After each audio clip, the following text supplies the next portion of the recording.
I always think that there's two types of players who love to win and players who hate to lose. Which one are you? I'm neither. Meaning? Meaning that, you know, I play to figure things out. I play to learn something. This idea and this notion that you could be anything you want, you can accomplish anything you want, right? We hear that. You've heard that from the time you were little boys. You hear that now. You're already incredibly accomplished.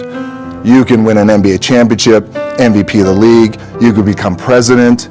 You could become governor. You could be in entertainment. You could do Charles, and you could do Shaq. You could do that. You could do whatever you want to do. You guys know that. Because if you play with the fear of failing, you'll have the pressure on yourself to play, you know, to capitulate to that fear. If you play with the sense of I want to win, then you have the fear of what happens if you don't. But if you find common ground in the middle, in the center, then it doesn't matter. You're unfazed by either, right? And that enables you to really just stay in the moment, stay connected to it, and not feel anything other than what's in front of you. So, you know, I try to just be dead center. A big movie comes out back in the days when I was wrestling with WWE, a WrestleMania match, anything big that would happen, I would always take a moment and I just remind myself, all right, I was evicted when I was 14. We were kicked off the island. We couldn't live in Hawaii. Had no place to live.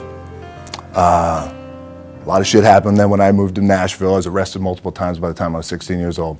Like, I remember that. If I were playing on this team, which my skills are, what's that term? Oh, the shits.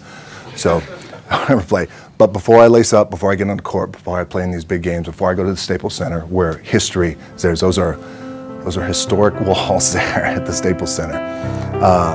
I would remember that, and it allows me then to be present in the moment and understand, holy shit, the stuff I have around me right now, this is the shit that I dreamed of when I was a kid. I am here. The story continues. The story continues. So if you fail on Monday, the only way it's a failure on Monday is if you decide to not progress from that, right? So to me, that's why failure is not existent. Because, you know, if I fail today, okay, I'm going to learn something from that failure, and I'm going to try again on Tuesday. I fail, and I'm going to try again on Wednesday. So it doesn't exist. Learn a valuable lesson. You learn a bunch of ways of how not to make the show that sucks. So then the next one will be better than the last one, right? So are you telling me then, let's just say all the career statistics that you've compiled, they all still exist, you still play for the Lakers, and all of that still happens. If you finished your career without a championship, you would not have looked at that as a failure? No, I would have looked at it as being extremely disappointed, because I had a dream and I had goals that I wanted to accomplish, right? Dream big, but remember, dreams without goals are just dreams, and they ultimately fuel disappointment. So have dreams, but have goals. Life goals, yearly goals, monthly goals, daily goals. I try to give myself a goal every day. Sometimes it's just to not curse somebody out. Simple goals, but have goals. And understand that to achieve these goals, you must apply discipline and consistency. In order to achieve your goals, you must apply discipline, which you have already done, and consistency every day, not just on Tuesday and miss a few days. You have to work at it every day. You have to plan every day. You've heard the saying, we don't plan to fail, we fail to plan. Hard work works. Working really hard is what successful people do. You are going to incur a lot of disappointment, a lot of failure, a lot of pain, a lot of setbacks, a lot of defeats. But in the process of doing that, you will discover some things about yourself that you don't know right now. What you will realize is that you have greatness within you. What you'll realize is that you're more powerful than you could ever begin to imagine. What you will realize is that you're greater than your circumstances, that you don't have to go through life being a victim. As Jack indicated, I was born in Miami, Florida, in an area called Liberty City, in an abandoned building on a hard linoleum floor with my twin brother. We were 6 weeks of age. We were adopted.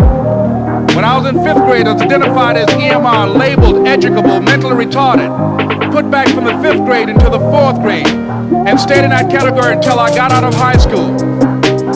I don't have any college training, but I met a high school teacher who one day changed my life. I was waiting on another student, and when he came in, he said to me, "Young man, go to the board and write what I'm about to tell you." And I said, I can't do that, sir. He said, "Why not?" I said, "I'm not one of your students."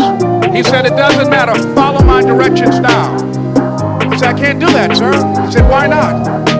I said, "Because I'm educable mentally retarded." And he came from behind his desk and he looked at me. He said, "Don't ever say that again. Someone's opinion of you does not have to become your reality."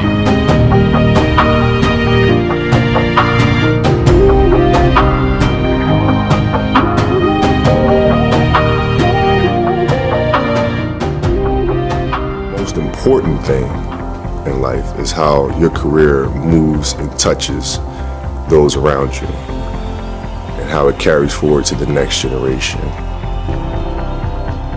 But you realize that's what makes true greatness. Well, the story would be about transformation of a kid looking inwardly to then growing up and understanding the importance and the power is looking outward. It's a great feeling to know that you set a goal for yourself and you were able to reach that goal and to knock it down. If I had the power to turn back time, I would never use it. I would think about it. Because then every moment that you go through means absolutely nothing, but you can always go back and do it again. So it loses its flavor, it loses its beauty. When things are final and you know moments won't ever come again. To be able to have the power to go back and re-experience those things it's silly to me. When you take that jersey off for the final time, how do you think you're going to feel? Very at peace with it, and I'm very thankful, for the 20 years that I've had, and ready to go.